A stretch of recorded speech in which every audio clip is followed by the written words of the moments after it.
I'm Roger Smith of the University of Pennsylvania, where I've been for 15 years. The previous 2 decades I taught here at Yale University, and amongst my most satisfying and meaningful experiences here were participating in Teachers Institute seminars and program development. And so when I moved to the University of Pennsylvania in Philadelphia, a city with a large public school system with, in many ways, even greater challenges, it was very important for me to see if we could get a Teachers Institute established there so that higher education resources would begin to contribute to helping alleviate some of the severe problems facing urban students in Philadelphia.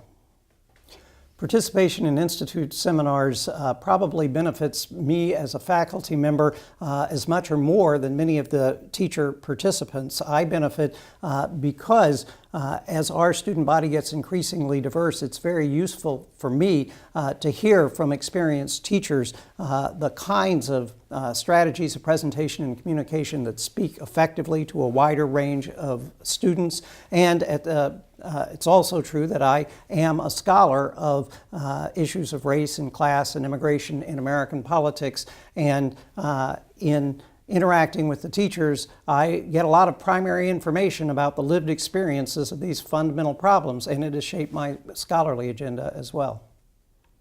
Well, partnership is essential for any Teachers Institute to flourish. In Philadelphia, we have a very large school district that has had even larger problems, financial problems and other challenges over the more than a decade that the Teachers Institute of Philadelphia has been operating. That means that partnership with the university has been even more important for the school district, because as they've lost funding to support different kinds of professional development programs, we have been able to fill that void to some extent and with very high quality professional development. And at the same time, it's very important for a university like the University of Pennsylvania to be a partner with the public education system in this country. There are many critics of higher education who feel we're not doing enough. This is a way to contribute to what we do best, education. 3 principal findings in our evaluation studies which took advantage of the fact that the institutes, far more than most other professional development programs, has received systematic survey feedback from all teacher participants through the whole history of the Teachers Institute initiative. So we've got this rich treasure trove of data, and we've done several things with it. One thing was to go through the extensive educational literature on the characteristics that make for teacher quality, and then we compared them with what the teacher surveys told us that teachers most get out of our seminars, and they matched up very well. The elements of teacher quality include things like content knowledge, oral and communication skills, high expectations for your students, curriculum you're excited about. Our surveys show us that's what teachers think they get out of the Teachers Institute seminars.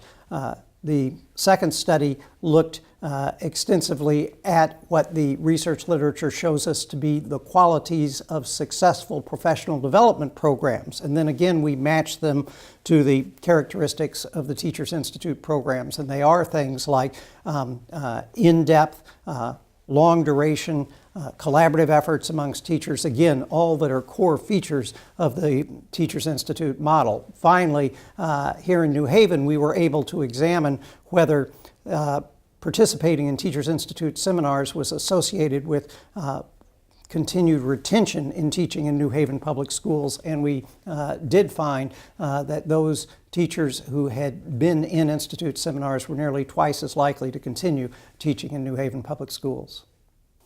As I've often noted as a scholar of American politics and American political life, and as I'm even more vividly aware now that I'm an Associate Dean for Social Sciences at the University of Pennsylvania, institutions of higher education are in a new era in which they are receiving lots of criticism from traditional constituencies like the parents of the students we educate, government agencies who fund lots of our research, and they're expecting universities to contribute more, and they should expect us to contribute more. At the same time, especially in our cities, we have a crisis of public education systems, a crisis that threatens the future economic, political, and social development of the country. And so it's therefore in the enlightened self-interest of the university sector. It's also very much a civic duty, I believe,